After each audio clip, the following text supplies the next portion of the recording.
విశ్వాసం మనకున్నటువంటి భక్తి జీవితాన్ని, మనం దృఢమైనటువంటి విశ్వాసాన్ని గట్టిగా చేపట్టి మనం ఏం చేయాలంటే ఆ విశ్వాసంలో నడవాలి. మనం అవిశ్వాసంలో పోకుండా మనం ఏదైతే విశ్వాసంలో మనం ఎదుగుతున్నామో, మనం ఏదైతే భక్తులు జీవిస్తున్నామో, ఆ భక్తి మనము చనిపోయే వరకు, ప్రాణం పోయే వరకు, ప్రభువు వచ్చే వరకు అదేటువంటి విశ్వాసంతో మనం ముందుకు వెళ్ళాలి.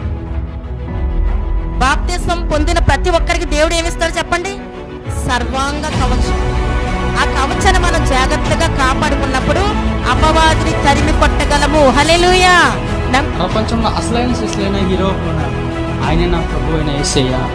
Live for him and you can die for him also, because he is true hero and real hero.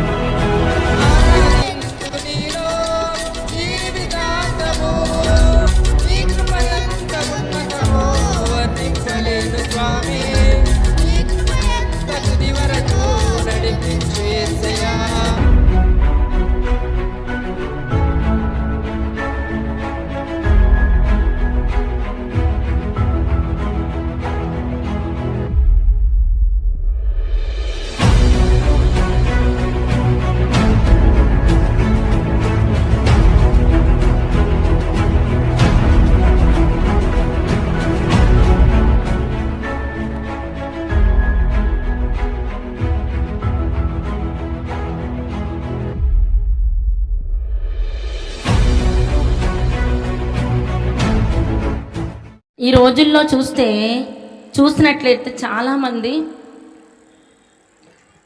పరిశుద్ధాత్మ ఉన్నదని నమ్మేవాళ్ళు చాలా తక్కువండి. హల్లెలూయా, హల్లెలూయా. అలాగే చాలామంది ప్రవచనాలు నమ్మరు, భాషలు నమ్మరు, దేవుని యొక్క కార్యాలు నమ్మరు, దేవుని యొక్క ప్రత్యక్షతలు నమ్మరు. అంటే ఈ ఎల్లంటి దినాల్లో చాలామంది ఇంకా గ్రుడ్డి జీవితంలో ఉన్నారు. ఇంకా కొంతమంది చూస్తే దేవుడు లేడని కూడా నమ్మేవాళ్ళు కూడా చాలా తక్కువ. దేవుడు లేడు అన్నవాళ్ళు కూడా ఉన్నారండి. 53 కీర్తనలు, దేవుడు లేడని బుద్ధిహీనులు తమ హృదయంలో అనుకుంటారంట. దేవుడు లేకపోతే మనం ఉన్నామండి, దేవుడు ఉన్నాడు కాబట్టి మనం ఉన్నాం. హల్లెలూయా, హల్లెలూయా. గాలి ఉందని ఎవరికైనా తెలుసా? మనం గాలి పీలిస్తే మనకు తెలుస్తుంది. కరెంట్ ఉందనని మనకు ఎలా తెలుస్తుంది? ఎలా తెలుస్తుందండి? వెలుగు వస్తే తెలుస్తుంది, లేకపోతే కొంతమంది కరెంట్ షాక్ కొడితే తెలుస్తుంది. అలాగే దేవుడు ఉన్నాడని బైబిల్ గ్రంథంలో మనకి చాలాసార్లు, మరి ఈ బైబిల్ రాసింది కూడా పరిశుద్ధాత్మ దేవుడే. హల్లెలూయా. ఈ బైబిల్ ఎవరు రాశారండి? పరిశుద్ధాత్మ దేవుడు. అనేకమైన ప్రవక్తల ద్వారా ఈ బైబిల్ గ్రంథాన్ని రాయించి దేవుడు మనతో ఆయన మరి మాట్లాడుతున్నాడు. ఆయన సజీవుడు, ఉన్నవాడు, అనువాడనై ఉన్న దేవుడు కాబట్టి మన జీవితంలో కార్యాలు జరగాలన్నా, మన జీవితంలో అద్భుతాలు జరగాలన్నా పరిశుద్ధాత్మని సహాయము మనకు కావాలి. మానవుని సహాయం మన సహాయం కాదు, మనతో ఒక ఆయన ఉంటాడు, ఆయనే పరిశుద్ధాత్ముడు. మరి బైబిల్ గ్రంథంలో యోవేలు ప్రవక్త అపోస్తల కార్యము 2:17-18 ఉంటుందండి. యోవేలు ప్రవక్త ద్వారా చెప్పబడిన సంగతి ఏదనగా, అంచె దినములందు నేను మనుషులందరి మీద నా ఆత్మను కుమ్మరిస్తానంటున్నాడు. మీ కుమారులు మీ కుమార్తెలు ప్రవచించెదరు, నీ యవ్వనులకు దర్శనము కలుగును, నీ వృద్ధులు కలలు కందురు. ఆ దినములలో నా దాసుని మీదను నా దాసురండ్రి మీదను నా ఆత్మను కుమ్మరించేదను గనుక మీరు ప్రవచించెదరు. దేవుడు ఏమంటున్నాడండి? అంచె దినములో అందరి మీద ఆత్మను కుమ్మరిస్తానంటున్నాడు. అయితే ఈ ప్రవచనము చాలామంది ఏం చేస్తున్నారంటే ప్రక్కన పెట్టేస్తున్నారండి. ఏం చేస్తున్నారండి? ఈ ప్రవచనాన్ని నమ్మట్లేదు. చాలామంది ఏమనుకుంటున్నారంటే అసలు పరిశుద్ధాత్ముడు అంటే ఎవరు, అసలు పరిశుద్ధాత్ముడు ఉన్నాడా అన్నవాడు చాలామంది ఉన్నాడు. అసలు పరిశుద్ధాత్ముడు అంటే ఆదరణకర్త. ఎవరండి? ఆదరణకర్త. యేసయ్య మనకి మన పితల కాలంలో యెహోవా తండ్రి, కుమార, పరిశుద్ధాత్మగా మనకు ఆయా కాలాల్లో ఆయా రీతిగా మనకు ప్రత్యక్షమవుతున్నాడు. ఆయన ఆయా రీతిలో ఆయన కార్యాలు చేసుకుంటూ, ఆయన పనులు చేసుకుంటూ, దేవుడు ఆయన ఆయా విధాలుగా ఆయన మనకు ఆదరణగా, తోడుగా, బోధకుడుగా, సహాయకుడుగా మనల్ని మన జీవితాల్లో ఏం చేస్తున్నాడు? ఆయన నడిపిస్తున్నాడండి. పరిశుద్ధాత్మ లేకపోతే, పరిశుద్ధాత్ముడు లేకపోతే మనం ఏ పనిలో కూడా జయము పొందుకోలేము, అద్భుతాలు జరగవు, దెయ్యాలు విడుదల రాదు, స్వస్థతల రాదు, మన కుటుంబంలో ఏ కార్యాలు కూడా జరగవు. చాలామంది ఏమంటారంటే, నేను బాప్తీసం తీసుకున్నప్పుడే పరిశుద్ధాత్మను పొందేసుకున్నామంటారు. ఏంటి మరి మీరు పొందుకున్నారా? అలాగా బాప్తీసం తీసుకున్నంటే పరిశుద్ధాత్మను పొందుకున్నారా? చాలామంది ఏమంటారంటే, బాప్తీసము పొందిన వెంటనే మేము పరిశుద్ధాత్మను పొందేసుకున్నామంటారండి. అది కరెక్ట్ కదండి. ఈ రోజుల్లో చూస్తే చాలామంది ఏమంటున్నారంటే, బాప్తీసం పొందినంటే పరిశుద్ధాత్మ మేము పొందేసుకున్నాం, ఇంకా మరలా పరిశుద్ధాత్మ పొందుకోవడం ఏంటండి అంటారు. అంటే మనము ఎప్పుడైతే నీటి బాప్తీసము పొందుకున్నామో అప్పుడు మనం ఏంటంటే పరిశుద్ధాత్మని ఒక ఆయన వరము చేత ముద్రించబడడం, అంతవరకే. పొందుకోలేదండి. పొందుకోవడం అంటే అదొక వరము, ఆయన ఇవ్వాలి, ఇవ్వాలి. దేవుడు ఏమంటున్నాడంటే, నేను తండ్రిని వేడుకొందును మీ వద్దకు ఎల్లప్పుడూ నుండుటకై. యోహాను సువార్త 14:16 ఉంటుందండి. నేను తండ్రిని వేడుకొందును మీ వద్దకు ఎల్లప్పుడు నుండుటకై ఆయన వేరొక ఆదరణకర్తను సత్య స్వరూపియగు ఆత్మను మీకు అనుగ్రహించెను. అలాగే ఎన్నో ప్రవచనాల ద్వారా దేవుడు మాట్లాడుతున్నాడు. ఆయన ఈ వచ్చి ఆయన జన్మించి మరణించి 3వ దినాన 40 దినాల వరకు శిష్యులకు కనబడి 40 దినాల వరకు శిష్యులకు కనబడి ఆయన ఆరోహణమయ్యి వెళ్ళి చూడగా దేవుడు 40 దినాల వరకు శిష్యులకు కనబడుతూ ఆయన కనుపరుచుకుంటూ ఆయన వచ్చిన విధానాన్ని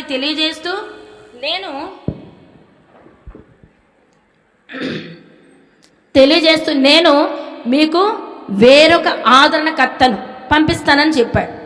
నేను వెళ్ళుట మంచిది అంటున్నాడండి. నేను వెళ్ళకపోతే మీకు ఆదరణకర్త మీ మధ్యకి రాడు అని దేవుడు చెప్తున్నాడు. నేను వెళ్ళుట మంచిది, నేను తండ్రిని వేడుకుంటున్నాను, నేను మీకు తోడుగా మీకు సహాయముగా ఒక ఆదరణకర్తను మీకు పంపిస్తానని దేవుడు ఆయన తండ్రి వాగ్దానం చేసిన ఆత్మ మీకు పంపిస్తానని చెప్తున్నాడు. అయితే 40వ దినము ఇక్కడ ఏం చేశాడంటే, దేవుడు ఆయన అన్న మాటను నెరవేర్చగల దేవుడు కాబట్టి విన్న వాళ్ళందరూ కూడా యెరూషలేములో మేడగదిలో ఉండి 120 మంది పరిశుద్ధాత్మ కోసం కనిపెట్టారండి. హల్లెలూయా. ఎంతమంది అండి? చాలామంది ఉన్నారు. మనకి ఇప్పుడు మనం ఉన్నామండి, ఎంతోమంది ఉన్నారు ఇక్కడ ప్రజలు. ఇక్కడ ఎంతమంది కొంతమందే మనం ఇక్కడ ఉన్నాం. అయితే పిలువబడిన వారు అనేకులు, ఏర్పరిచిన వారు కొద్దిమంది. చాలామంది దేవుడు పిలుస్తాడండి, చాలామంది పిలుస్తాడు. కానీ దేవుని చిత్తంలో ఉన్న వారిని దేవుడి సన్నిధికి నడిపిస్తాడు. ఆయన ప్రణాళిక, ఆయన చిత్తంలో ఎవరైతే ఉంటారో, ఎవరైతే దేవుని కార్యాలందు ఆసక్తి కలిగి ఉంటారో వారిని తప్పక దేవుడు దీవిస్తాడు. హల్లెలూయా, హల్లెలూయా. ఇక్కడ దేవుడు అంటున్నాడు, పరలోకమందు తండ్రి తన్ను అడుగు వారికి తన పరిశుద్ధాత్మను ఎంతో నిత్యముగా అనుగ్రహించునన్నాడు. అంటే పరిశుద్ధాత్మ నింపబడే వారిలోనంటండి ఐక్యత ఉంటుందంట. ఏముంటుందండి? ఐక్యత, ప్రేమ, సమాధానము, శాంతి ఉంటుంది. పరిశుద్ధాత్మ అంటే మామూలుగా వచ్చేదండి. పరిశుద్ధాత్మ అంటే అందరికీ ఇచ్చాడు దేవుడు. ఎవరైతే నిష్ఠగా భక్తి చేస్తారో వారిలోకి దేవుడు వస్తాడు, అందరిలోకి వచ్చాడు. అపవిత్రంగా ఉన్న వాళ్ళకి, తప్పులు చేసేవాళ్ళకి, దొంగతనం చేసేవాళ్ళకి, వ్యభిచారం చేసేవాళ్ళకి వస్తాడు దేవుడు? రాడు. ఎవరైతే కరెక్ట్గా ఆయన భక్తి చేస్తారో వాళ్ళకే వస్తాడు. పరిశుద్ధాత్మతో ఉన్న వాళ్ళ అసూయ, ద్వేషాలు ఏముండవు. ఇక్కడ 120 మంది ఏం చేశారంటే ఆ మేడ గదిలో నుంచి దేవునికి ప్రార్థన చేసి మొరపెట్టారండి. ఏక మనసుతో అందరూ కూడా ఏక మనసుతో ప్రార్థన చేశారు. ప్రార్థన చేసినప్పుడు ఇక్కడ అపోస్తుల కార్యం 2వ అధ్యాయం చదవండి, ఉంటుంది. అపోస్తుల కార్యము 2వ అధ్యాయము. మరియు అగ్నిజ్వాలల వంటి నాలుకలు విభాగింపబడినట్లుగా వారికి కనబడి వారిలో ఒక్కొక్కరి మీద వ్రాలగా అందరూ పరిశుద్ధాత్మతో నిండిన వారై ఆ ఆత్మ వారికి వాక్శక్తిని అనుగ్రహించిన కొలది అన్య భాషలతో మాట్లాడసాగిరి. ఉందండి, ఇక్కడ రాసిందండి. అపోస్తల కార్యం 2వ అధ్యాయం 3-4 వచనం ఇంత స్పష్టంగా దేవుడు పరిశుద్ధాత్మ ఉన్నాడు అని చెప్తుంటే చాలామంది ఏమంటారంటే మేము బాప్తిసం తీసుకున్నప్పుడే పరిశుద్ధాత్మని పొందేసుకున్నాం. యేసు ప్రభు కూడా బాప్తిసం తీసుకున్నాడు.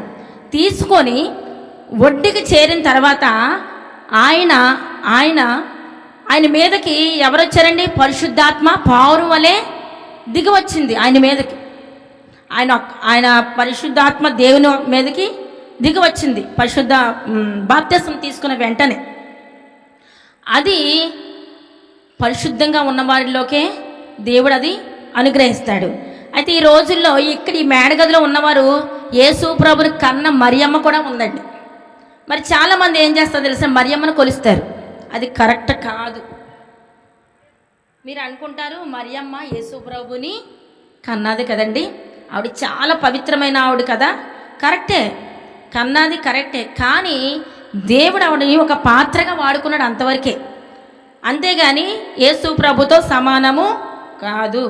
యేసు ప్రభు దేవుడు ఏమంటున్నాడు? నేను ఒక్కడనే దేవుడు, నేను తప్ప వేరొక దేవుడు మీకు ఉండకూడదు అంటున్నాడు. అయితే మరియమ్మను కూడా ఒక దేవుళ్ళ కొలుస్తారని చాలామంది వెళ్ళి మొక్కులు ఇవ్వటం, పూజలు ఒక విగ్రహారాధనలాగా చేస్తారు. అది కరెక్ట్ కాదు, అది చాలా తప్పు బైబిల్ ప్రకారం. ఇక్కడ ఈ మేడగదిలో ఈ 120 మందితో పాటు మరియమ్మ కూడా ఉంది. ఎందుకుందో చెప్పండి?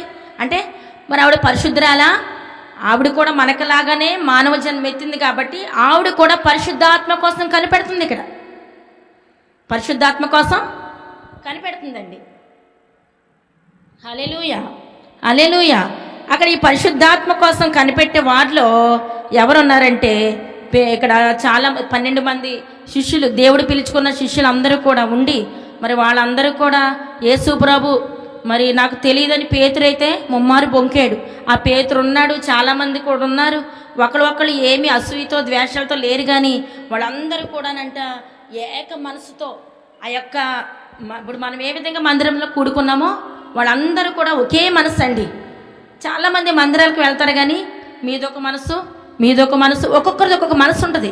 మీ మనసులో ఏముందో మాకు తెలియదు, ఒక్కొక్కరు ఒక్కొక్క మనసు ఉంటుంది. కానీ ఆ మేడగదిలో కూర్చున్న 120 మందికి కూడా ఒకే మనసు ఉందంటండి. ఏక మనస్సు, ఏకాత్మ, ప్రేమ, సమాధానము ఎక్కడైతే ఉంటుందో అక్కడికి దేవుడు దిగొస్తాడు. హల్లెలూయా, హల్లెలూయా. దేవుడు అక్కడికి దిగొస్తాడండి. ఏక మనసు, ఏకాత్మ, ప్రేమ, సమాధానం ఉన్న చోటుకి దేవుడు దిగొస్తాడు. ఇక్కడ పెంతుకోస్తనే పండుగ దినం అంటే 40 దినాల వరకు యేసు ప్రభు మరి ఈ లోకానికి వచ్చి ఆయన జన్మించి తిరిగి 3వ దినాన లేచి 40 దినాల తర్వాత ఆయన యొక్క ప్రజలకు కనుపరుచుకుని ఆరోహణం అయిపోతూ వెళుతూ ఏమన్నాడంటే మీకు వేరొక ఆదరణకర్తను పంపిస్తానని, నా తండ్రి చేత వాగ్దానం చేయబడిన ఆదరణకర్తను పంపిస్తానని చెప్పినప్పుడు వీళ్ళు నమ్మి ఏం చేశారండి? నమ్మి మేడగదిలో ఉండి ప్రార్థన చేశారు. మరి అక్కడ మీరు చదవండి ఎలా ఏం జరిగిందో ఆ దినాన్న. వాళ్ళు ప్రార్థన చేసినప్పుడు 120 మంది ప్రార్థన చేశారు కదా. అది చేసినప్పుడు ఏం జరిగింది చదవండి. పెంతెకోస్తు పండుగ దినం వచ్చినప్పుడు అందరూ ఒక చోట కూడుకొని అప్పుడు వేగముగా వీచు బలమైన గాలి వంటి ఒక ధ్వని ఆకాశము నుండి అకస్మాత్తుగా వారు కూడి ఉన్న ఇల్లంతయు నిండెను. మరియు అగ్నిజ్వాలల వంటి నాలుకలు విభాగింపబడినట్లుగా వారికి కనబడి వారిలో ఒక్కొక్కరి మీద వ్రాలగా అందరూ పరిశుద్ధాత్మతో నిండిన వారే ఆ ఆత్మ వారికి వాక్శక్తి అనుగ్రహించిన కొలది అన్య భాషలతో మాట్లాడసాగిరి. ఇది కరెక్టా కాదా చెప్పండి? అన్య భాషలు లేవంటారు, ప్రవచనాలు లేవంటారు, వరాలు లేవంటారు, ఇవన్నీ ఒత్తిదంటారు. ఎందుకంటారంటే వారు పొందుకోలేక, వాళ్ళు నిలబడలేక, అసలు పరిశుద్ధాత్మ లేదనే ప్రసంగాలు చేసే సేవకులు కూడా ఉన్నారండి. ఇప్పుడు ఈ రోజుల్లో కొన్ని సంఘాల్లో పరిశుద్ధాత్మ గురించి చెప్పరండి. మామూలుగా వెళ్తారు, కూర్చుంటారు, చప్పడు కూడా కొట్టరు కొన్ని సంఘాల్లో. వెళ్తారు, కూర్చుంటారు, బట్టలు కూడా నలిగిపోకుండా కూర్చుని వెళ్ళిపోతారు అంతే. కానీ ఈ ఆత్మ మనం అడుగుదాం, ఈ ఆత్మ పొందుకుందాం అనేవాళ్ళు అస్సలు తక్కువండి. ఇక్కడ మనకి చాలా స్పష్టంగా చెప్తున్నాడు అపోస్తుల కార్యం 2వ అధ్యాయంలో. పెంతెకోస్తు దినం అంటే ఇప్పుడు 40 దినాల వరకు యేసుప్రభు ప్రజలకు కనుపరుచుకున్న తర్వాత 50వ రోజు పెంతెకోస్తు దినం అంటే 50వ దినం. ఆ దినాన్న పరిశుద్ధాత్ముడు ఆ యొక్క మేడగదిలో కుమ్మరించబడ్డాడు, దిగి వచ్చాడు. ఉన్నాడా లేదా చెప్పండి? ఇప్పుడు పరిశుద్ధాత్ముడు ఉన్నాడండి. ఉన్నాడు కాబట్టి వారి మీదకి వచ్చి అక్కడ కూడి ఉన్న ఆ ఇల్లంతా, ఒక మేడగదుల వరకు కూర్చున్న ఇల్లంతా కూడా వెలుగుతో నింపబడిందంటండి. నేను పరిశుద్ధాత్మను ఒకప్పుడు నమ్మలేదండి, తెలీదు. నేను కాలేజీ చదువుకుంటుంటే మా పక్కన నేను పాలకొల్లో దాసనారాయణ ఉమెన్స్ కాలేజ్ అని అక్కడ పాలకొల్లో చదివానండి. ఆ పక్కనే శ్మశానం అండి. శ్మశానం అయితే రోజు ప్రతి మంగళవారం వచ్చిందంటే ఎన్ని శవాలు వచ్చేస్తాయో. ఇంకా అవన్నీ చూస్తే ఆ కళ్ళు పేలిపోవటం, అవన్నీ సౌండ్లు అక్కడికి వస్తూ ఉండే. పక్కనే ఇది కాలేజీ, ఇది గోడ, ఇదంతా సమాధులే. ఇదేంట్రా బాబు, రోజు ఎంతమంది చచ్చిపోతున్నారేంటి? ఏదో ముసలోళ్ళు అయిపోతేనే చచ్చిపోతారేమో అని అనుకున్నాను నేను. ఇదేంటి ఎలా చనిపోతున్నారేంటి, ఈ దెయ్యాలేంటి ఏంటి, చాలా భయపడిపోతూ ఉండేవారు జనాలు. ఈ నిజంగా అప్పుడు అదే టైంలో మా అమ్మగారు మంచిగా దేవుల్లో వాడబడుతూ, ఈ పరిశుద్ధాత్మ ద్వారా వాడబడుతూ, వరాలు పొందుకుంటూ, దెయ్యాలు వెళ్ళగొడుతూ ఉంటుంటే మా అమ్మగారు ఆ దెయ్యాలు ఎవరన్నా వచ్చిన వాళ్ళు చూస్తే చాలా భయపడిపోయి ఇంట్లో దాక్కునేదాన్ని నేను. దెయ్యాలు పట్టుకునే వాళ్ళు చూస్తే చాలా భయం నాకు. అయితే పరిశుద్ధాత్మ దేవుడు మా అమ్మగారిలోంచి దేవుడు మాట్లాడుతుంటే నవ్వుకునేదాన్ని. అమ్మా, నువ్వే మాట్లాడుతున్నావు కదా, దేవుడు మాట్లాడుతున్నావు అంటావేంటి నువ్వు? ఏమనేదానండి, నువ్వే కదా మాట్లాడేది, దేవుడు ఎలా దేవుడు మాట్లాడితే దేవుడు నాకు వచ్చి కనపడాలి, నా ఎదురుగుండి వచ్చి కనపడాలి, అప్పుడు నేను నమ్ముతాను అన్నానండి. కోప్పడిపోయేదాన్ని, నేను చాలా కోప్పడేదాన్ని మా అమ్మగారి మీద. నువ్వు అలా చెప్తున్నావేంటి?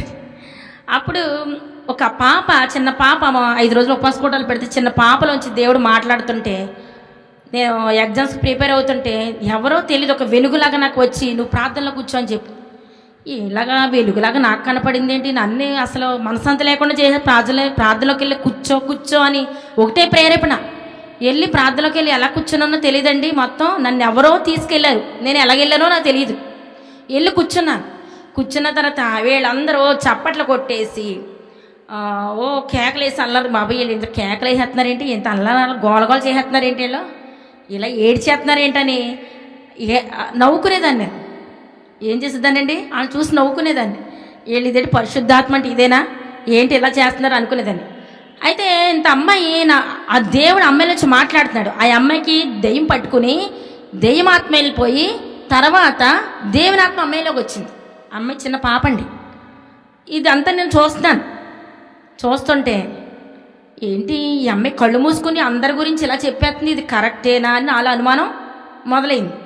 మొదలవగానే నేను అనుకుంటున్నాను మనసులో, అది ఎవరికి తెలియదు, ప్రభువా నువ్వు నిజంగా పరిశుద్ధాత్మ ఉంటే, నువ్వు నిజంగా ఉంటే ఈ భాషలేంటి, ఈ వరాలేంటి, ఈ దెయ్యాలేంటి ఇవన్నీ కరెక్ట్ అయితే నువ్వు వాళ్ళలోంచి మాట్లాడటం కాదు, అవన్నీ నాకు కావాలి, నాకు ఇస్తే కనుక నేను నమ్ముతాను అని నా హృదయంలో నేను అనుకున్నానండి.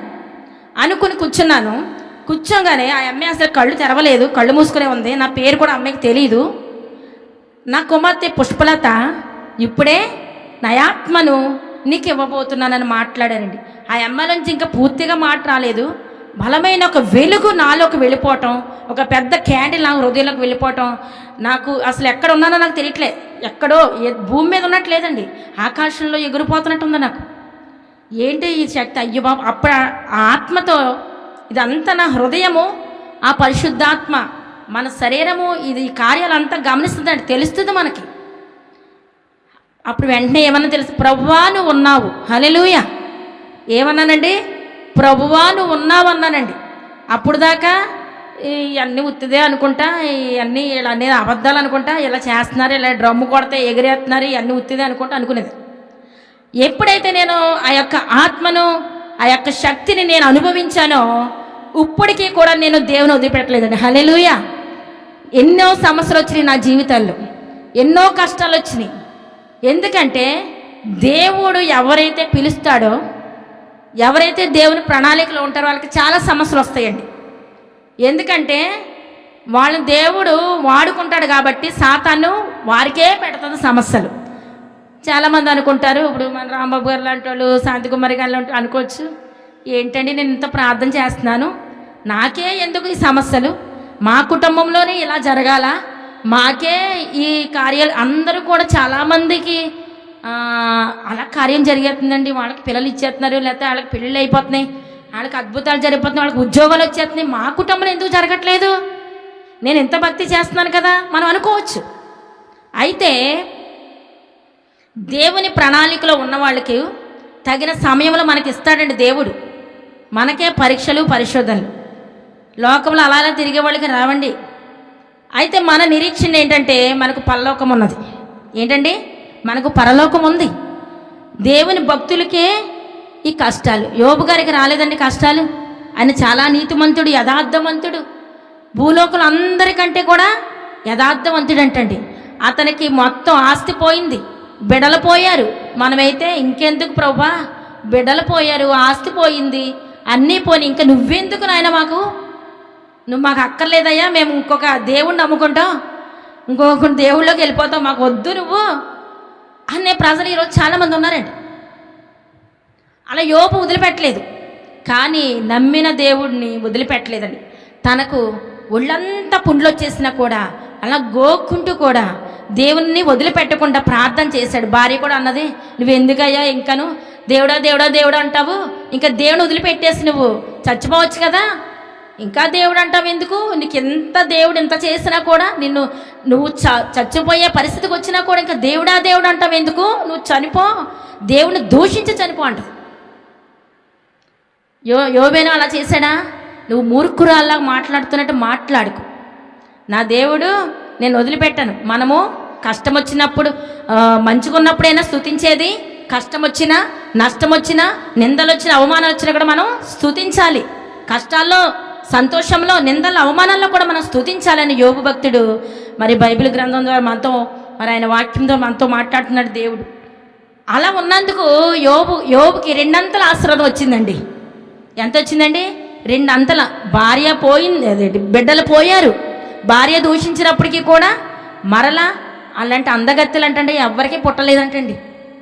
యోబుకి పుట్టిన పిల్లలు అంత అందగత్తెలు, అంత పిల్లల అందగాళ్ళు ఎవరికి పుట్టలేదంట అప్పుడు ఆ టైంలో.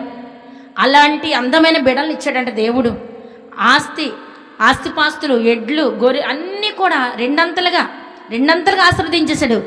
తనకు పోయిందంతా ఒక అంత పోయింది, నష్టపోయాడు. నష్టపోయిన తర్వాత తిరిగి దేవుల్లో నమ్మకం కొన్నాడు కాబట్టి 2 అంతల ఆశీర్వాదం పొందుకున్నాడండి. అలాగ మనము కష్టం వచ్చినా, నష్టం వచ్చినా, సమస్యలు వచ్చినా వదిలిపెట్టకూడదు దేవుణ్ణి. అలాంటప్పుడు ఎప్పుడైతే నిలబడతామో అప్పుడే ఇక్కడ మన జీవితంలో కార్యాలు చేస్తాడు. ఈ 120 మంది మేడగదిలో ఉన్నారు కదండి, ఇంకా చాలామంది ఉన్నారు. వాళ్ళు శుభ్రంగా నిద్రపోయి ఉండొచ్చు. ఎందుకు, దేవుడు వచ్చి వెళ్ళిపోయాడు కదా, ఇంకా దేవుడు ఉంటే మనము మన పని మనం చేసుకోవచ్చు, ఇంకా దేవుడు వస్తాడేంటి, వెళ్ళిపోయాడు దేవుడు ఏమైపోయాడో తెలియదు అన్నవాళ్ళు కొంతమంది వెళ్ళిపోయి శుభ్రంగా నిద్రపోయి ఉండొచ్చు. కానీ విశ్వసించి మరి దేవుడిగా పైనుండి ఇచ్చే వరకు ఈ లో నుంచి మీరు వెళ్ళొద్దని దేవుడు చెప్పాడు. అలాగానే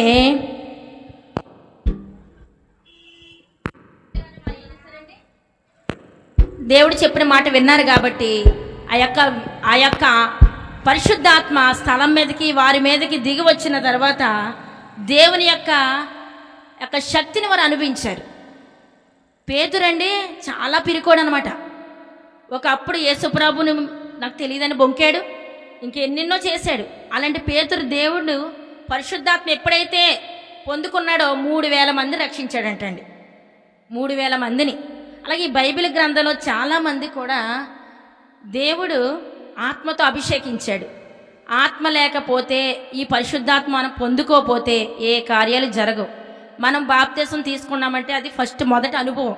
తీసుకున్నామంటే ముద్రించబడ్డాం. ఫస్ట్గా నీటి బాప్తిసం. యోహాన్ని దేవుడు ఏం చేశాడు, నీళ్ళలో బాప్తిసం అని పంపించాడు. తర్వాత యోహాన్ ఏమన్నాడు తెలుసా, నా వెనుక వచ్చేవాడు నాకంటే శక్తిమంతుడు, అతను పరిశుద్ధాత్మలోను అగ్నిలోను మీకు బాప్తిసం ఇస్తానని చెప్పాడనమాట. అయితే ఈ రోజుల్లో చాలామంది దేవుడు అగ్నిలో పరిశుద్ధాత్మలో బాప్తీసం ఇస్తానన్న సంగతి పక్కన పెట్టేస్తున్నారు. నీటి బాప్తీసమే పొందుకొని ఎలా జరుగుతాయండి కార్యాలు? నీటి బాప్తీసం పొందుకుంటే మనం ముద్రించబడ్డాం అంతే. మరి ఈ పరిశుద్ధాత్మలు అడిగితేనే పొందుకున్నారు, అడగకుండా ఏది రాదు. దేవుడు ఏమన్నా నన్ను అడుగువానికి పరిశుద్ధాత్మని ఎంతో నిశ్చయంగా నేను అనుగ్రహిస్తానన్నాడు. ఏలియా గారు చాలా గొప్ప ప్రవక్త అండి. నేను త్వరగా చెప్పేస్తాను. ఏలియా గారు చాలా గొప్ప ప్రవక్త. ఇజ్రాయేలీలు మరి ఇజ్రాయేల్ని సౌలు, దావీదు, సొలొమోను అలా కొంతమంది పరిపాలించారు. కొన్ని సంవత్సరాల్లో వాళ్ళు కొంతమంది రాజులు ఏలుబడి చేసే సమయంలో 7వ రాజుగా అహాబు, యెజబెల్ అనే ఒక ఆవిడ, తన భార్య, ఈవిడ భయంకరమైన గ్రహారాధన చేస్తూ బయలుదేవతలను, ప్రవక్తలను తన ఇంట్లో ఉంచుకుందంట. 850 బయలుదేవతలను మెయింటెనెన్స్ చేసేదంట ఆవిడ. అలాంటి సమయాల్లో ఇజ్రాయేలీలందరూ కూడా యెరోబోము అనే ఆయన పూజలు చేయించడం ద్వారా వీళ్ళందరూ కూడా విగ్రహాలు అయిపోవటం వల్ల దేవుని మర్చిపోయి, దేవుని శక్తిని మర్చిపోయి వారు దేవుని పక్కన పెట్టేస్తారు. ఆ టైంలో ఏలి అనే ఒకే ఒక వ్యక్తి ముందుకొచ్చాడండి. ముందుకొచ్చి ఆ ఇజ్రాయేలీల కోసము, మీరు 2 తలంపుల మధ్య ఉంటున్నారు కాబట్టి మీరు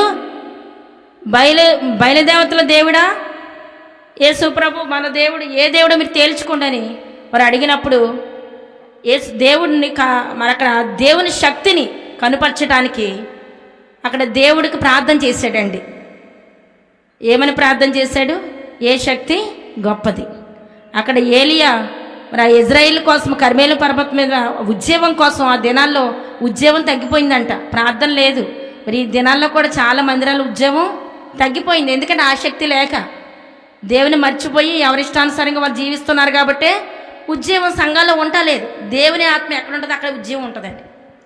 ఆ టైంలో ఏలి ఏం చేశాడంటే ప్రార్థన చేశాడు, ప్రభువా ఇక్కడ నువ్వు నిరూపణ చేయి, నువ్వు గొప్ప దేవుడువని, నువ్వు గొప్ప దేవుడువని ఇక్కడ రుజువు చేయి అన్నప్పుడు అక్కడ వాళ్ళు ఒక దూడను అక్కడ ఏం చేశారంటే కట్ల మీద పెట్టి దేవుడు వచ్చి అది దహిస్తే, ఏ దేవుడు వచ్చి దహిస్తాడో ఆ దేవుడు గొప్ప దేవుడని. అప్పుడు యేసు ప్రభు పైనుండి అగ్నిని ఏలియా పెట్టిన కట్లు దహించి వేసిందంట. మరి బయలుదేవతలు కూడా బయలా మా యొక్క దాన్ని మీరు అదే వాళ్ళ దేవుడు వాళ్ళు ప్రార్థన చేసుకుంటున్నారు. కానీ ఇక్కడ దేవుని శక్తిని కనుపరిచాడండి దేవుడు. ఏలియా చేసిన ప్రార్థన అటువంటి ప్రార్థన. ఆకాశంలో అగ్ని దిగి వచ్చింది. ఇక్కడ మేడగదిలో శిష్యులు ప్రార్థించినప్పుడు అగ్ని దిగి వచ్చింది. ఏలియా ప్రార్థించినప్పుడు నువ్వు నిజమైన దేవుడు అని రుజువుపరచు అని అడిగినప్పుడు ప్రార్థన చేశాడండి. అలాంటి మన ప్రార్థన అలాగ ఉండాలండి. నేను ఇంకా ముగించేస్తున్నానండి. మీరేమో అంటే మన ప్రార్థన ఎలాగ ఉండాలంటే దేవుడు దిగి రావాలండి. మనం ప్రార్థన చేస్తే దేవుడు దిగి రావాలి. ఏలియా ప్రార్థన చేస్తే దేవుడు దిగొచ్చాడు. అప్పుడు వాళ్ళందరూ, ఆ ప్రజలందరూ కూడా ఎవరి వైపు తిరిగారు? దేవుని వైపు తిరిగారండి. హల్లెలూయా.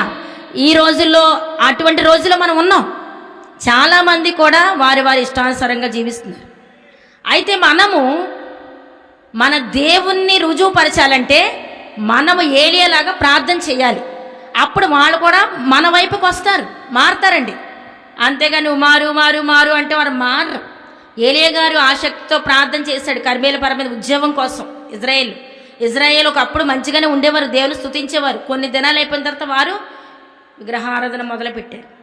అలాగా కొంతమంది బయలు ప్రవక్తల ద్వారా దేవుడు ఏం చేశాడంటే యేసు ప్రభు దేవుని పరిశుద్ధాత్మ ఎప్పుడైతే దిగివచ్చి అక్కడ ఆత్మ అగ్ని చేత అక్కడ కాల్చబడిందో దేవుడు గొప్ప దేవుడని రుజువుపరిచాడండి ఏలియా. అలాంటి ఏలియాలు ఈ దినాల్లో ఉండాలని దేవుడు కోరుకుంటున్నాడు. మనం కూడా అలా ఉండాలండి. ఈ దినాల్లో చాలా భయంకరమైన దినాలండి ఇవి. ఈ దినాల్లో కష్టాలు వస్తాయి, సమస్యలు వస్తాయి. రానున్న దినాలు ఎన్నో సమస్యలు వస్తాయి. ఎందుకు వచ్చింది దేవుడని వదిలిపెట్టకండి. మనము ఆ కష్టాలు తట్టుకున్నప్పుడే పరలోకం మనకు ఉంటుంది. హల్లెలూయా.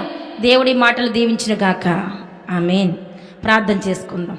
మహాపరిశుద్ధుడా, మహోన్నతుడా, గొప్ప దేవుడా, దయగల స్వామి, కృపగల ప్రవ్వా, ఈ దినాన పరిశుద్ధాత్మ నాయన పొందుకోవాలని ఉన్నావని నాయన మీకు స్తోత్రాలు ప్రభా. మీరు మాట్లాడిన దేవుడో తండ్రి, ఇదిగో బైబిల్ గ్రంథంలో ఎంతోమంది నా ప్రభా మీ సన్నిధానంలో నాయన పరిశుద్ధాత్మ కోసం ప్రార్థించినప్పుడు ఆ మేడగదిలో ఉండి నా ప్రభా శిష్యులు 120 మంది కూడా ప్రార్థించినప్పుడు నువ్వున్నావని రుజువుపరుచుకున్న దేవుడవు అక్కడికి దిగి వచ్చి నాయనా అగ్ని జ్వాలలు విభాగింపబడి నాయన ఒక్కొక్కరి మీద వ్రాలగా వారు అన్య భాషలతో ప్రవచనాలతో నాయన వాక్శక్తి చేత నింపబడి నాయన ధైర్యంతో ప్రసంగము చేశారు, అనేకులను రక్షించారు ప్రవ్వా. 3000 మందిని నాయన ప్రవ్వా పేతురు రక్షించాడు తండ్రి, మీకు స్తోత్రాలు నాయన. ఎంతోమంది బైబిల్ గ్రంథంలో అనేకమైన కార్యాలు నాయన పౌలు, శీలు, పేతురు, యోహాన్లు ప్రభా అనేక మందిని నాయన యేసయ్య పరిశుద్ధాత్మతో నిండుకొని ప్రవ్వా వారి యొక్క పరిచర్యను కొనసాగించిన వారుగా ఉన్నారు తండ్రి, మీకు స్తోత్రాలు యేసయ్య, మీకు వందనాలు. ఏలియా ఎంతో గొప్ప శక్తి నాయన ప్రార్థన చేసినప్పుడు తండ్రి ఉద్యమం కోసం, ఇజ్రాయేల్ ప్రభా యొక్క ఉద్యమం కోసం నాయన వారు ఎంతగానో ప్రార్థన చేశాడు ఏలియా. నాయనా మీకు స్తోత్రాలు. అటువంటి భయంకరమైన దినాల్లో ఏలియా నిలబెట్టుకున్నావు నాయనా. భయంకరమైన నాయన అహాబు, యెజబెలు నాయనా ఏలుతున్న కాలంలో నాయన ముందుకు వచ్చిన ఏలియా వలె ప్రతి ఒక్కరూ కూడా నా ప్రభువా ముందుకు రావటానికి, ఈ భయంకరమైన దినాల్లో నిన్ను గూర్చి ప్రకటించటానికి, నీ యొక్క కార్యాలు రుజువుపరచడానికి, నీ అద్భుతాలు జరిగించడానికి, స్వస్థతలు జరిగించడానికి, విడుదల పొందుకోవటానికి ఏలియా వంటి వారిని మీరు, పేతురు, యోహాను లాంటి వారిని, సౌలు లాంటి, పౌలు వంటి వారిని లేపమని ప్రార్థన చేస్తున్నానయ్యా. పరిశుద్ధాత్ముడా మీకు వందనాలు. నువ్వు గొప్ప దేవుడవు తండ్రి, నువ్వు ఉన్నవాడవు, అనువాడవు నాయన. అబ్రహాము దేవుడవు, ఇస్సాకు దేవుడవు, మా దేవుడవు కూడా ప్రభువా మీకు స్తోత్రాలు నాయన. వచ్చిన మమ్మల్ని జ్ఞాపకం చేసి ఇదిగో మీడలు ఏ ఆశతో వచ్చి ఉన్నారో తండ్రి మీకు స్తోత్రాలు నాయన. ఏ కష్టముతో వచ్చి ఉన్నారో ప్రభా, ఏ బాధలలో ఉన్నారో ప్రభా, ఏ సమస్యల్లో ఉన్నారో యేసయ్యా మీకు వందనాలు ప్రభా. నువ్వు దాటిపోయే దేవుడవు కాదు నాయన. ఏలియా శక్తితో ప్రార్థించాడయ్యా ఇజ్రాయేలు కోసము నా ప్రభా. వారు నాయనా మీకు స్తోత్రాలు. ఎంతో భయంకరమైన పరిస్థితిలో ఉన్నప్పుడు నాయన వారి జీవితాలలో విడుదలిచ్చిన దేవుడవయ్యా మీకు వందనాలు నాయన. ఎవరైతే ఇంకా అటువంటి పరిస్థితిలో భయంకరమైన జీవితాలు జీవిస్తున్నారో, ఇంకా నిన్ను ఎరుగక, నువ్వు ఉన్నావని తెలుగక ప్రభా నీ యొక్క మార్గాల్లో జీవించకుండా, నీ ఆత్మని పొందుకోకుండా గ్రుడ్డి జీవితాల్లో ఉన్నారు, నామకార్థ క్రైస్తత్వంలో ఉన్నారు దేవా, వారందరినీ మార్చండి అయ్యా మీకు స్తోత్రాలు ప్రభా. నాయనా మీకు వందనాలు నాయనా, మీకు స్తోత్రాలు ప్రభా. అనేక నాయన అపోస్తుల కార్యం 2వ అధ్యాయంలో ప్రభా, ఇంకా కొన్ని అధ్యాయాల్లో మీరు మాట్లాడుచున్నావు దేవా. నువ్వు ఉన్నావనే సంగతే తెలియదని అన్నవారు ఉన్నారు ప్రభా. కొన్ని చాట్ల నువ్వు దిగి ఉండలేదని వ్రాయబడి ఉన్నదయ్యా మీకు వందనాలు. నువ్వు దిగి ఉన్నావు తండ్రి, నువ్వు ఉన్న దేవుడవని అపోస్తుల కార్యం 2వ అధ్యాయంలో రుజువుపరుచుకున్న దేవుడవయ్యా. ఏలియా ద్వారా రుజువుపరుచుకున్న దేవుడవు నాయనా మీకు స్తోత్రాలు. పేతురు, యోహాన్లు, పౌలు నాయన ప్రవ్వా వారు ప్రార్థన చేసినప్పుడు చేతుల నుంచి అనేకులకి ప్రార్థన చేసి స్వస్థతలు జరిగాయి. పరిశుద్ధాత్మతో నిండుకొన్నారు, నీ కార్యాలు జరిగించారు. నీవు కూడా నీ పరిచయం ఎన్నో అద్భుతాలు చేశావయ్యా నాయనా. ఇవన్నీ పక్కన పెట్టేసి ఆత్మను పొందుకోకుండా నాయనా రెండో అనుభవంలోనికి వెళ్లకుండా ఆ మొదటి అనుభవంలో ఉంటే మా జీవితాల్లో కార్యాలు జరగవు. మా భర్తలు, కుటుంబాల్లో సమస్యలు నాయనా తీర్చబడవు, భర్తలు మార్చబడరు, బిడలు మార్చబడరు. పరిశుద్ధాత్మ అనుభవం ఎప్పుడైతే కలిగి ఉంటామో అప్పుడే నీ అద్భుతాలు ప్రతి కుటుంబంలో జరుగుతాయ్యా. నా భర్త మారట్లేదు, నా బిడ్డలు మారట్లేదని ఎంతో మంది అంటారు. అయితే ప్రవ్వా నీ పరిశుద్ధాత్మనే వరం ఎప్పుడైతే పొందుకుంటామో మారని వారు మారతారని మీరు మాట్లాడుచున్నాం. రోగులు స్వస్థపడతారని మీరు తెలియజేస్తున్నాం. గొప్ప దేవుడా మీకు వందనాలు. స్వస్థపరిచే యెహోవాను నేనే అంటున్నాం. పరిశుద్ధాత్మ ద్వారా నాయనా నీ ఎన్నో కార్యాలు మీరు నాయన మా పట్ల మీరు చేస్తున్న దేవుడవు. ఆత్మ లేనివాడు నా వాడు కాదంటున్నావయ్యా మీకు వందనాలు. ఈ ఆత్మ లేకపోతే నాయనా మేము నాయనా యేసయ్యా మీ బిడలము కాదని మాట్లాడుచున్నవయ్యా. ఈ రాత్రే నీ ఆత్మ పొందుకోవడానికి బిడలను సంసిద్ధపరచండి అయ్యా మీకు స్తోత్రాలు. నీ ఆత్మ ద్వారా ఒక్కొక్కరితో మాట్లాడండి, ఒక్కొక్కరిలో క్రియ జరిగించండి.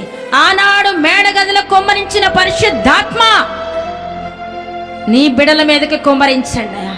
ప్రతి కుటుంబం మీదకు ఎవరైతే రక్షించబడి మారు మనసు పొంది నీటి బాప్తీసము తీసుకున్నారో పరిశుద్ధాత్మనే వరము చేత వారు నింపబడినట్లుగా నాయనా నీ సువార్త ప్రకటించినట్లుగా సహాయము దయచేయండి. నీ పరిశుద్ధాత్మనే వరము పొందుకుని అనేకమైన చోట్ల నీ సువార్తని పరిచయం చేయమని నీ శిష్యులైన వారికి నాయన నీ వాగ్దానం చేశావు.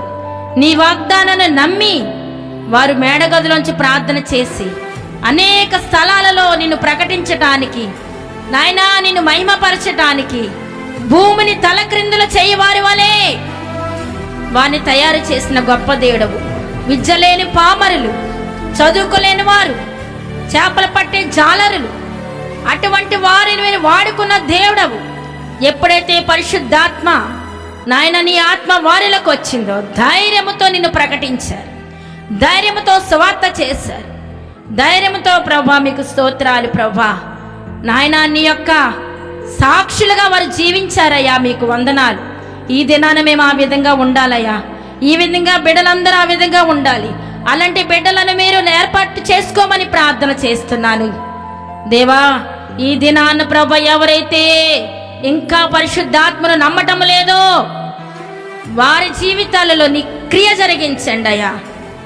వారిలో వారి హృదయంలో మంట పుట్టించండి అయ్యా, మీకు వందనాలు. వారిలో ఉన్న శత్రువుని బంధించండి, సాతాను ఆత్మను తొలగించండి, పరిశుద్ధాత్మను వారిలోకి పంపించండి నాయన. భ్రమపరిచే ఆత్మలు, వెలుగుదూత, అపవిత్రాత్మలు వాటన్నిటి క్రియలు లయపరచండి దేవా, మీకు స్తోత్రాలు నాయన. ఇక్కడ వచ్చిన బిడ్డల కుటుంబాలలో, ఈ లైవ్ చూస్తున్న ప్రతి కుటుంబాలలో ఎవరైతే ఈ లైవ్ చూస్తున్నారో తండ్రి, ఎక్కడెక్కడ నుండి ఏ స్థలాల నుండి నా ప్రభువా ఈ లైవ్లో పాలు పొంది ఉన్నారో నాయన, వారు ఆత్మ పొందకపోతే ఈ దినాన్ని వారు పొందుకోవటానికి అపోస్తుల కార్యం 2వ అధ్యాయంలో మీరు చెప్పినట్లుగా ఏలియా చేసిన ప్రార్థన మీరు దిగి వచ్చి అద్భుతము చేసినట్లుగా వారి జీవితాల్లో క్రియ జరిగించమని ప్రార్థన చేస్తున్నానయ్యా నాయన. అద్భుతాలు చూడాలయ్యా. ఏ సమస్యల్లో బంధించబడి ఉన్నారో ఆ బంధకాలు తెగిపోవాలంటే నీ పరిశుద్ధాత్మనే వరము వారి పొందుకోవాలయ్యా, మీకు స్తోత్రాలు. ఈ రాత్రే మీ బిడ్డలతో మాట్లాడయ్యా. ఆ వరము పొందుకోవడానికి వారి జీవితాలు మీ వైపు త్రిప్పుకొని పరిశుద్ధులుగా జీవించి నీవనే బ్రతకటానికి వారికి సహాయము దయచేయమని ప్రార్థన చేస్తున్నాను నాయన. ఈ లైవ్లో చూస్తున్న వారు ఎటువంటి రోగములతో, వ్యాధులతో, బాధలతో ఉన్నారో వారందరినీ ముట్టండి అయ్యా. స్వస్థపరచండి, విడిపించండి, బంధకాల నుంచి విడిపించండి నాయన. సంఘ బిడ్డలను నాయన ఇక్కడ కూడి ఇచ్చిన బిడ్డల పని ఆత్మను కుమ్మరించండి. వారి జీవితాలు ఇంకా కార్యాలు జరగటం లేదంటే నీ పరిశుద్ధాత్మ అనుభవము లేదనే ప్రభు. ఈ దినమే వారు నీ పరిశుద్ధాత్మనే వరము పొందుకొని అడగడానికి సహాయము దయచేయమని ప్రార్థన చేస్తున్నాను. ఈ దినమే వారి కుటుంబాల క్రియ జరుగునుగాక. రీకమౌరి శిరివబరాశి పరిశుద్ధాత్ముడా మీకు వందనాలు. నీవున్నావని రుజువు పరుచుకోండి నాయన. వారి ద్వారా నీవే మహిమ తెచ్చుకోమని ఈ ప్రార్థన మీరు దీవెనకరంగా మహిమకరంగా జరిగించినందుకు వందనాలు. మరి నా నీ గ్రామంలో నాయన నీ సేవకుడు మాస్లామణి గారి బట్టి మీ సన్నిధిలో ప్రార్థన చేస్తున్నానయ్యా. నీ పరిచయం చేస్తున్న నీ కుమారుడు నాయన కొన్ని దినాల నుండి బలహీనుడుగా ఉంటున్నాడయ్యా, మీకు స్తోత్రాలు నాయనా, మీకు స్తోత్రాలు నాయనా. నీ బిడ్డలను ఎన్నడూ సిగ్గుపరిచే దేవుడు కాదయ్యా. నీ దాసులు ప్రభా, నీవు సేవ చేస్తున్న నీ కుమారుడు నాయన, మీకు వందనాలు. ఆ బిడ్డను ముట్టండి అయ్యా, మీకు స్తోత్రాలు నాయన. మీ ఆత్మ ద్వారా బిడ్డను తాకండి అయ్యా, మీకు స్తోత్రాలు. ఓ నాయనా, మీకు స్తోత్రాలు. ఇప్పుడే తన శరీరంలో చోటు చేసుకున్న ప్రతి అనారోగ్యాన్ని యేసు నామములో బంధిస్తున్నాను. రిక్కమౌరిషి బిడ్డను ముట్టండి అయ్యా, బిడ్డను తాకండి అయ్యా. నువ్వు ఉన్నావని రుజువు పరుచుకోండి అయ్యా, మీకు స్తోత్రాలు. నీ కార్యము జరిగించండి. నీ బిడ్డను బలమైన సాధనంగా నిలబెట్టుకోమని ప్రార్థన చేస్తున్నాను.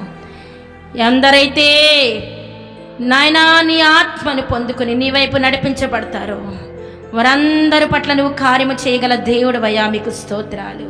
నీ దాసుని ముట్టండి, స్వస్థపరచండి. నీ బలమైన సేవని కుమారుడి ద్వారా జరిగించుకోమని ప్రార్థన చేస్తున్నాను నాయన. మా గ్రామంలో ఇంకెంతమంది అయితే నాయన నిన్ను తెలుసుకోలేకుండా నాయన మారు మనసు లేకుండా ఉన్నారు, అటువంటి వారిని నీ వద్దకు నడిపించండి అయ్యా, రక్షించండి, కాపాడండి నాయన. ఈ సమయంలో నా ప్రభువా వచ్చిన మమ్మల్ని అందరినీ కూడా దీవించి ఆశీర్వదించమని నజరుడైన యేసు క్రీస్తు నామములో అడిగి వేడుకొనిచున్నాము తండ్రి, ఆమేన్. యేసు రక్తమే జయం, ప్రవేశు రక్తమే జయం, ప్రవేశు నామమున సంపూర్ణమైన విజయము కలుగుగాక, ఆమేన్.